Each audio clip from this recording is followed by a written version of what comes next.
Hai, selamat datang ke channel Cikgu. Selepas menonton dan belajar, jangan lupa untuk like dan subscribe channel Cikgu ya.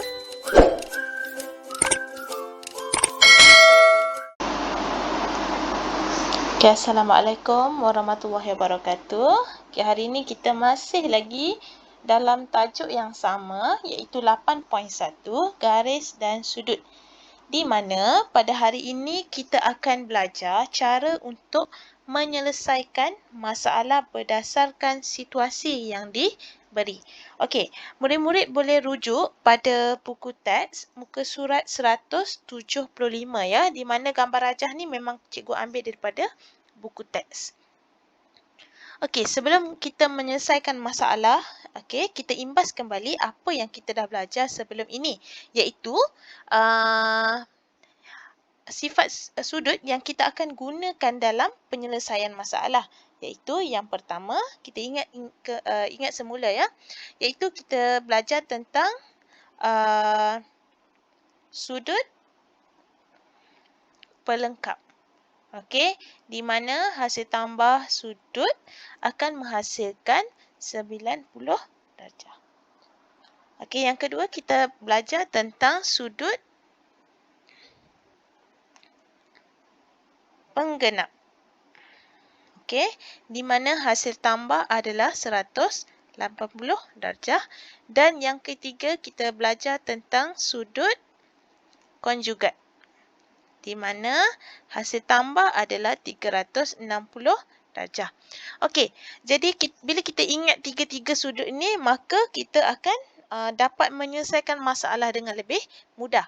Okey, kita lihat contoh yang pertama. Okey, di dalam rajah di sebelah, P dan 54 ialah sudut pelengkap.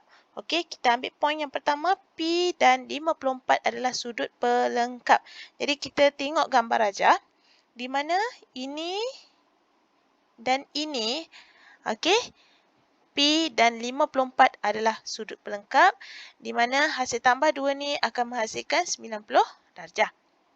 Okey, kemudian diberi P dan Q ialah sudut penggenap. Okey, so ni yang kedua.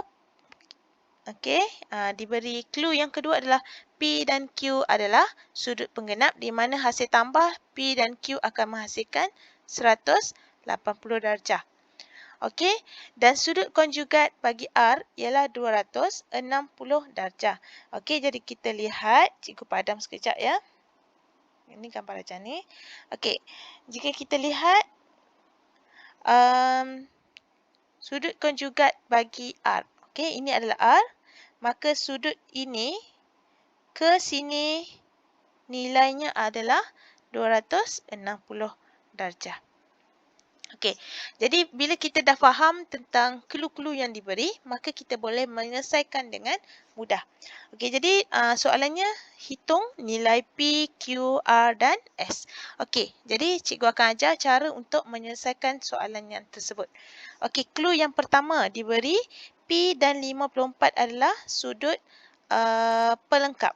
Okey, jadi cara nak selesaikan, kita cari nilai P dahulu ya. Okay, kita cari nilai P, iaitu kita tahu hasil tambah P dan Q adalah, P dan 54 adalah 90. Jadi kita tolakkan sahaja. 90 darjah tolak 54 darjah. Maka kita tekan kalkulator sahaja, senang je ya. Kita tolak 54, kita akan dapat 36 darjah. Jadi dekat sini automatik P 36. Okey, so sekarang kita dah dapat yang pertama. Yang kedua, clue yang kedua diberi P dan Q adalah sudut penggenap. Okey, jadi hasil tambah P dan Q adalah 180. Jadi kita nak tahu Q, kita tolakkan sajalah. 180 darjah tolak 36 darjah. Okey, kita dah dapat pun nilai 36 tadi, maka kita tolakkan sahaja. Okey, tekan kalkulator 180 tolak 36, kita akan dapat 144 darjah. Jadi kat sini kita dah dapat nilai 144 darjah. Okey. Kemudian clue yang ketiga, diberi sudut konjugat bagi R adalah 260. Okey, jadi kat sini ya, di mana sudut yang terlibat? Okey, cikgu akan tunjukkan sudut yang terlibat adalah dari sini ke sini. Okey, 260. Maka kita nak kalau kita lihat gambar, ini kita dah tahu, ini dah tahu, ini dah tahu, maka S je yang kita perlu cari. Jadi caranya sama saja macam tadi. S sama dengan 260 darjah. Tolakkan saja apa nilai yang kita dah cari, iaitu 54 darjah, tolak 36 darjah dan tolak 144 darjah. Okey, tekan saja kalkulator. 260 tolak 54 tolak 36 tolak 144. Maka kita akan dapat 26 darjah. Jadi kat sini kita dah dapat nilai 26 ya. Sini kita dapat nilai 26. Okey, sekarang kita dah cari P, kita dah cari Q, kita dah cari S. Sekarang tinggal R. Okey, macam mana kita nak cari nilai R? Okey, seperti yang kita tahu, sudut satu putaran lengkap adalah 360. Jadi, kita tolakkan sahaja semua nilai yang diberi. Iaitu, sama ada kita nak tolak satu persatu, iaitu tolak S, 54, P, Q. Ataupun, kita dah tahu yang cikgu dah tunjuk tadi, dari sini ke sini, dia dah bagi nilainya adalah 260.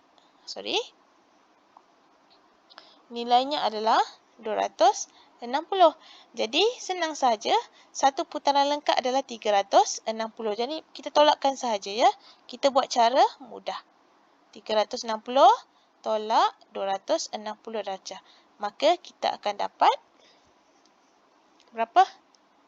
100 darjah. Okey, so kita dah selesaikan soalan tersebut dengan mudah. Okey, kerana kita dah cari satu persatu clue yang diberi, maka kita cari nilai satu persatu. Okey, ini mudah saja. Jadi kita semak jawapan, betul tak jawapan kita? Betul ini betul, betul, betul dan betul. Okey, sekarang kita tengok contoh yang kedua. Sebenarnya contoh ni cikgu ambil daripada latihan 8.1E muka surat 176 ya. Tapi cikgu ubah sedikit nilai. Jadi nanti kalau murid nak cuba, boleh buat dalam buku latihan dalam buku teks tu, kerana kat situ ada soalan kebat ya. Soalan B tu adalah soalan kebat. Dalam buku teks soalan nombor 2. Jadi tengok dulu penerangan cikgu dan cuba buat. Kalau dapat jawapan sama dengan jawapan belakang, maka murid telah menguasailah tajuk ini. Okey, so kita tengok soalan yang diberi. Okey, dalam rajah di sebelah, A dan 50 darjah ialah sudut pelengkap. Okey, jangan panik, jangan rushing. Kita tengok satu persatu. A dan 50 adalah sudut pelengkap. Jadi, kita tahu sudut pelengkap adalah 90 darjah. Okey, diberi sudut A dan B ialah sudut penggenap. Okey, kita tengok A dan B. Okey, dekat sini. A dan B adalah sudut penggenap, iaitu 180 darjah. Dan sudut konjugat bagi C ialah 283. Jadi, mana sudut konjugat? Cikgu padam dulu ya. Cikgu padam dulu ni. Oh, sorry ya. Ini sebab gambar ni memang cikgu ambil daripada buku teks 46 ni, bukanlah. Okey, jadi sudut, dia kata sudut konjugat bagi C adalah 283. Jadi, nilainya dari mana ke mana? Iaitu dari sini ke sini. Okey, sebab dia kata sudut konjugat bagi C. Jadi, tidak termasuk C lah. Jadi, sudutnya adalah 283 darjah. Okey, hitung nilai A, B, C dan D. Okey, kita tengok kat sini. Kita nak cari nilai A, B, C dan D. Okey, clue yang pertama. Kita guna clue yang pertama. Iaitu, clue yang pertama tadi kata A dan 50 adalah sudut pelengkap. Jadi, senang saja kita buat macam biasa, macam tadi. Nak cari nilai A adalah 90 darjah tolak 50 darjah. Jadi, kita akan dapat 40 darjah. Jadi, kat sini kita dah dapat 40. Okey. Sekarang clue yang kedua diberi A dan B adalah sudut penggenap. Okey. So kita tahu nak cari sudut penggenap adalah 180. Maka B sama dengan 180 darjah tolak 40 darjah. Jadi kita akan dapat 140 darjah. Okey. Sekarang nak cari nilai C. Macam mana nak cari nilai C? Okey, diberi sudut konjugat bagi C adalah 283 darjah. Jadi sudut konjugat kita tahu bermula dari sini, poin sini sehingga sini. Jadi dia termasuk nilai B, A, 50 dan D. Jadi kita tolakkan saja 283 darjah tolak tadi B kita dah dapat 140. So tolak 140 tolak 40 tolak 50. Okey. Sorry yang ni kita nak cari bukan C. Ini kita cari D sebenarnya. Kenapa D? Sebab ia termasuk di kawasan ni. Cikgu harap semua faham Dari kawasan sini ke kawasan sini. Iaitu ia termasuk B, A, D dan 50. Okey. Jadi B nilainya adalah yang kita dah cari ni nilai B. Okey. A iaitu 40. 50 kita dah masukkan.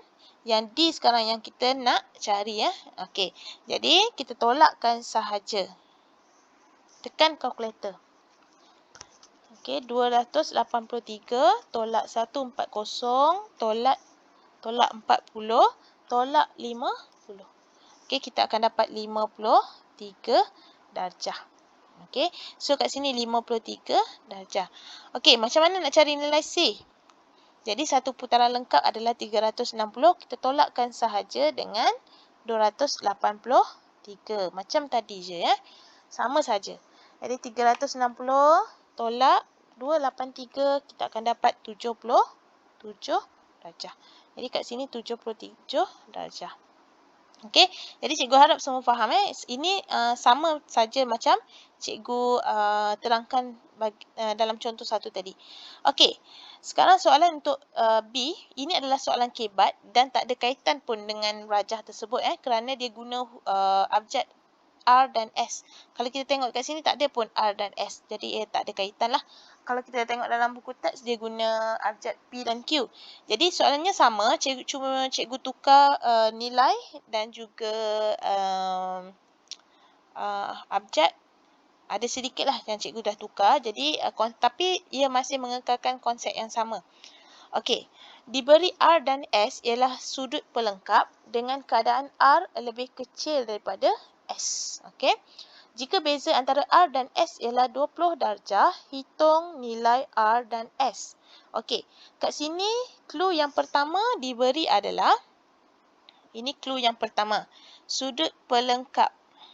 R dan S ialah sudut pelengkap. Jadi, kita tahu hasil tambah R dan S, kita akan dapat 90 darjah. Okey. Di mana keadaan R lebih kecil daripada S. Okey. Jadi bila kita dah dapat nilai nanti, kita kena pastikan R tu mesti lebih kecil daripada S. Okey. Jika beza antara R dan S ialah 20. Okey, ini adalah clue yang ketiga. Beza antara R dan S ialah 20. Jadi, macam mana kita nak buat persamaannya? Okey, sama ada R tolak S 20 ataupun S tolak R. Macam mana kita nak tahu? Sekejap R tolak S sama dengan 20 ataupun S tolak R sama dengan 20. Macam mana kita nak tahu yang mana lebih tepat? Kita tengok dekat sini. R lebih kecil daripada S. Okey, jadi biasanya untuk tolak, untuk dapat nilai positif 20, mestilah yang besar tolak yang kecil. Jadi S tolak R. So kita akan ambil yang ni. Yang ni kita tak boleh ambil lah. Sebab kalau kita ambil yang ni, kita akan dapat negatif 20 lah. Sebab R tu lebih kecil daripada S. Yang kecil tolak besar, dia akan jadi negatif. Okey. So ni salah. So kita ambil yang ni. So S tolak R sama dengan 20. Okey, jadi sekarang cuba murid fikir macam mana kita nak cari nilai R dan S tersebut. Okey, kita tak boleh kata 70 tolak 20, 70 dengan 60 ataupun 60 dengan 40. Dia boleh jadi pelbagai nilai asalkan beza dia 20 dan tidak melebihi 90. Jadi kita nak cari nilai yang tepat, kita perlu menggunakan kaedah persamaan serentak yang kita dah belajar dalam bab sebelum ni ya, iaitu persamaan algebra, iaitu yang serentak. Jadi macam mana kita nak guna, cuba ingat kembali kaedah untuk buat persamaan serentak. Okey, ini adalah persamaan yang pertama, ini adalah persamaan yang kedua. Okey, daripada persamaan 1 dan 2 kita kena wujudkan persamaan yang ketiga. Mana-manalah antara satu ataupun yang kedua kita nak wujudkan yang ketiga, biasanya kita ambil persamaan yang lebih mudah. Tapi kat sini dua-dua persamaan adalah persamaan yang ringkas, jadi terpulang nak pilih yang mana. Okay, cikgu akan pilih persamaan yang pertama saja ya. So, R tambah S sama dengan 90. Kita nak jadikan R ataupun S sahaja, tak kisah. Jadi, R sama dengan 90 tolak S. Okey, ini adalah persamaan yang ketiga. Sekarang kita dah dapat R sama dengan 90 tolak S. Okey, jadi yang tiga kita akan masukkan ke persamaan yang kedua. Okey, kita ambil persamaan yang kedua, iaitu S tolak R sama dengan 20. Okey, jadi ini adalah persamaan yang kedua. Kita masukkan tiga persamaan ini ke dalam ini. Okey, jadi R sama dengan 90 tolak S. Jadi kita masukkan dalam nilai R. Okey, jadi S tolak 90 tolak S. Okey, cikgu harap faham di mana nilai R ni 90 tolak S ni kita masukkan dekat sini. Okey. Jadi sekarang nilai R dah hilang, hanya tinggal S. Okey. Jadi kita selesaikan seperti biasa, di mana kita buka kurungan ni. Okey, negatif, sini positif. Dia akan jadi negatif. Negatif dan negatif akan jadi positif S. Sama dengan 20. Okey, sekarang kita tinggal S sahaja, yang nombor kita pergi ke kanan. Jadi S yang ini tambah yang ini, kita akan dapat 2S. Okey, yang ini kita pindahkan ke sini, dia akan jadi tambah. Okey, tolak ni akan jadi tambah. Jadi kita akan dapat 20 tambah 90. So 2S sama dengan 110. So, nak dapatkan nilai S, kita kena bahagi dengan 2. So, kita akan dapat berapa? Kita akan dapat 55. Sekarang kita dah dapat nilai S, iaitu 55. Okey, kita masukkan nilai ini ke dalam persamaan yang ketiga. Iaitu, apakah persamaan yang ketiga? Persamaan yang ketiga adalah R sama dengan 90 tolak S. So, kita masukkan nilai S ini, yang ini ke dalam ini. Okey, jadi sama dengan 90 tolak 55. So, kita dapatlah 90 tolak 55, kita akan dapat 35. Okey, jadi sekarang kita semak jawapan kita. Tadi diberi R lebih kecil daripada S. So, kita tengok R adalah 35. S adalah 55. Okey. So, terbukti dekat sinilah R ni lebih kecil daripada S. Dan juga dekat soalan dia kata beza antara R dengan S adalah 20. Jadi, kalau kita tengok, kita tolak 2 ni, kita akan dapat beza adalah 20. Jadi, jawapan yang kita dah dapat nilai S adalah 55 dan R adalah 35. Okey, so kita dah selesaikan soalan yang kedua ini. Okey, jadi ini kita telah mengaplikasikan apa yang kita dah belajar sebelum ni dalam persamaan serentak dalam tajuk sudut ini. Okey, so cikgu harap semua faham. dan boleh cuba untuk jawab soalan ini, soalan kebat ni dalam buku teks iaitu latih diri 8.1E. Okey, selamat mencuba. Itu saja. Okey, Assalamualaikum.